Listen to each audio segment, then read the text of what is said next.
ఇప్పుడు ఈ విగ్రహారాధన అనేది ఈ దేవాలయ పూజా మందిరంలో ఏ విగ్రహాల్ని పెట్టుకోవాలి? ఎంతెంత సైజు విగ్రహాల్ని పెట్టుకోవాలి?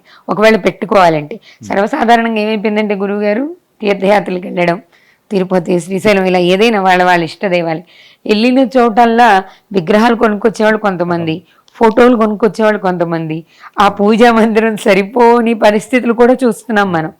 అసలు విగ్రహం పెడితే ఏ మాత్రం పెట్టాలి, ఎలా పెట్టాలి? ఏ విగ్రహం అయినా కానివ్వండి. ఇప్పుడు మనకు ఏంటంటే పంచాయతన విధి అనేటువంటిది అని చెప్తారు.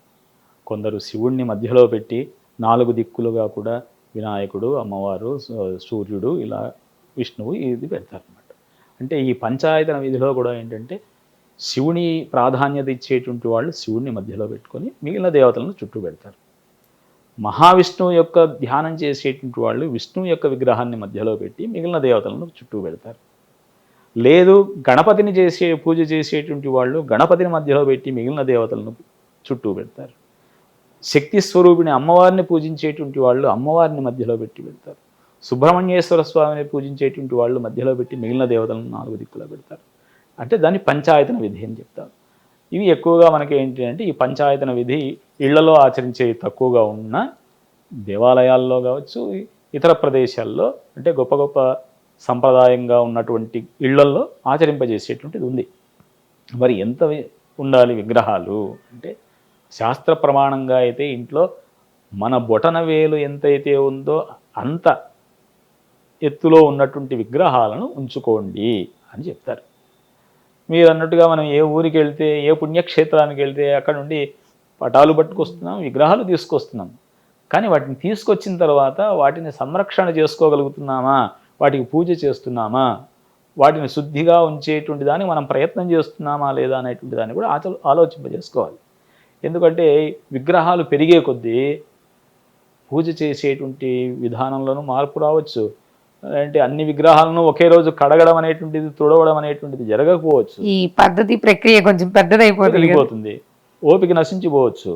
కాబట్టి అలాంటివి చేయకుండా మనం ఏంటంటే ప్రధానంగా మనం పూజించేటువంటి విగ్రహం ఏదైతే ఇప్పుడు వెంకటేశ్వర స్వామిని ఆరాధన చేస్తున్నాం, లక్ష్మీ వెంకటేశ్వరుల యొక్క విగ్రహాన్ని పెట్టుకోవచ్చు, లేదంటే లక్ష్మీనారాయణుల యొక్క విగ్రహం పెట్టుకోవచ్చు, శివుడిని ఆరాధిస్తుంటే శివలింగాన్ని పెట్టుకోవచ్చు. శివలింగం మీద చాలా ప్రశ్నలు ఉన్నాయి గురువుగారు, మీరు ఇది అయిపోయాక దాని టాపిక్ అడిగితే.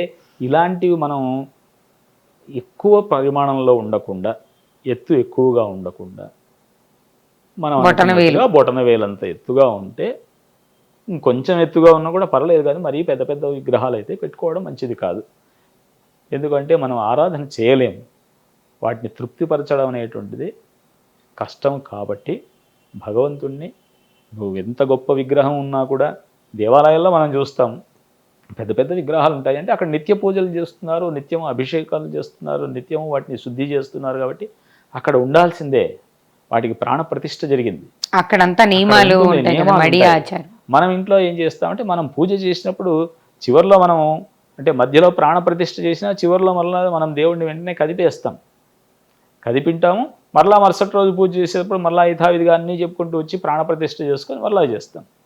దేవాలయాల్లో కూడా అక్కడ ప్రాణప్రతిష్ఠ ఇవన్నీ కూడా ముందే జరిగి ఉన్నాయి. కాబట్టి ఆ శిలలో ఆ యొక్క శక్తి స్వరూపాలన్నీ ప్రవేశించాయి. కాబట్టి అక్కడ తప్పకుండా నిత్యం ఉంటుంది. అక్కడ పెద్ద విగ్రహాలు ఉంటాయి, చిన్నవి ఉంటాయి, ఉత్సవ విగ్రహాలు ఉంటాయి. వీటన్నిటికీ ప్రతిరోజు జరిగేటువంటి కార్యక్రమాలు జరుగుతాయి. మన ఇళ్లలో జరిగేటువంటిది కష్టం అవుతుంది. కాబట్టి వీలైనంత వరకు చిన్న విగ్రహాలు పెట్టుకోవడం మంచిది.